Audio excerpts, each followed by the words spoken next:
Welcome to another Bad Comic Review. This time we're looking at Batman issue 125. This is from the Rebirth line, written by Chip Zdarsky, art by Jorge Jimenez. Tomeu Morey did the colors, Clayton Cowles letters, Jorge Jimenez did the cover, associate editor Dave Walgo's, Ben Abernathy editor. This is part one of the storyline Failsafe. The cover is pretty cool, but it's just a pin-up, doesn't tell you anything about what's going on in the book. And Batman has himself a scary nightmare, so he has to call Selina because she's his mommy, and she has to comfort him because he's so sad. And then he goes out and catches a bad guy who murdered some people, and it turns out that these were friends of his that were killed, and Oswald Cobblepot is taking credit. He is going after the rich people of Gotham if they don't redistribute their wealth to everybody else. So Batman and Robin, Tim Drake in this case, set the stage to go out to a gala where a bunch of rich people are going to be gathered so that they can face off with Cobblepot because they know he's going to attack. And of course he does, and Batman puts on his mask in the middle of a crowd of people for some reason, because nobody would ever figure out that the guy that they were just talking to, now wearing a Batman mask, is Bruce Wayne. And not everything is as it seems. Robin ends up getting critically wounded and has to go to the hospital, and Bruce has to take his costume off, even though it's going to be pretty easily noticed that people saw Batman carrying Robin, who got shot in the neck, and they're going to put one and one together. I mean, this really takes a lot of leaps of logic. And of course, Penguin manages to frame Batman by taking a cyanide capsule. And even though Batman is trying to give him first aid, everybody's going to assume Batman did it for some reason. Overall, the story's okay. It does take a massive suspension of disbelief on some real logical inconsistencies. And of course, we have the entire,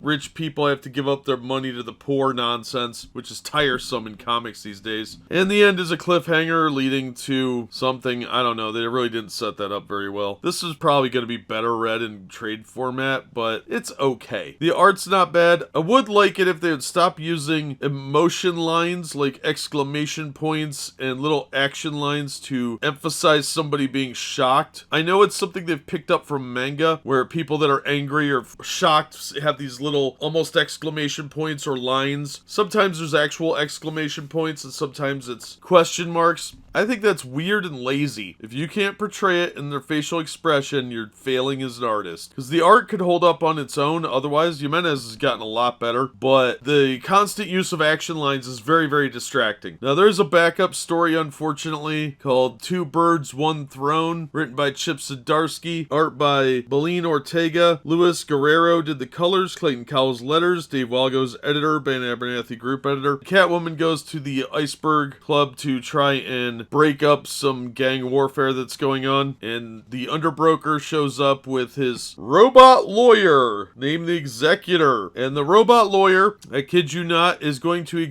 execute Cobblepot's will, and he is trying to get people around to get their inheritance, and it's setting up this wacky storyline where Selina's gonna work with him. Haha, this was lazy. This was stupid and lazy. A robot lawyer that wears glasses. Seriously? Are you even trying here? The art is pretty much okay. The action scenes need a lot of work though. Individuals look okay. The backgrounds look kind of cut and paste. So overall the characters look fine, but the action sequences look like garbage and there's way too much jibber jabber. Again, the problem here is also in storytelling that they rely on Graflex. If you can't use the swear word, substitute something else or don't use it. It looks like lazy writing. And it's done throughout the issue. Chip Zdarsky is notorious for this. It's one of his worst failings, other than trying to be funny. When he tries to put a swear word in it, oh, they won't let me, so I have to put the little squiggly lines. It's stupid. It's very, very lazy writing. Stop doing it. So overall, I was pretty disappointed. I'd been hearing hype about this book for a while now, and while it's nice to see that Jimenez's art is getting better, it would be nice if he would drop the pseudo manga action lines, because it really hurts his art, and it's not adding what he thinks it's adding. It's not giving it that manga flair. It just looks weird and like there's random little laser bolts floating around because they're shooting out at somebody or at somebody. It's really dumb. And the art in the backup story was kind of a mixed bag. It's okay, but it's amateur work. It should be more high-end Dynamite stuff and not a lazy backup in a Batman book. So I'll recommend this if you can find it at a dollar bin. I just thought there were too many plot holes and inconsistencies in the storytelling. I'm just not that impressed with it. So if you're not pulling it out of a back issue bin for well under the $6 asking price, I would say pass on it. This is a $2 book at best. If you paid more than $2 for it, you're probably going to get ripped off, unless you really like inconsistent bad storytelling. So that's going to do it for this one. Thank you so much for listening and supporting the channel. If you enjoyed the video, please hit the like button and don't forget to subscribe so you don't miss future reviews. If you'd like to help the channel out in other ways, links are in the description to various support methods. And as always, we hope to see you on the next one.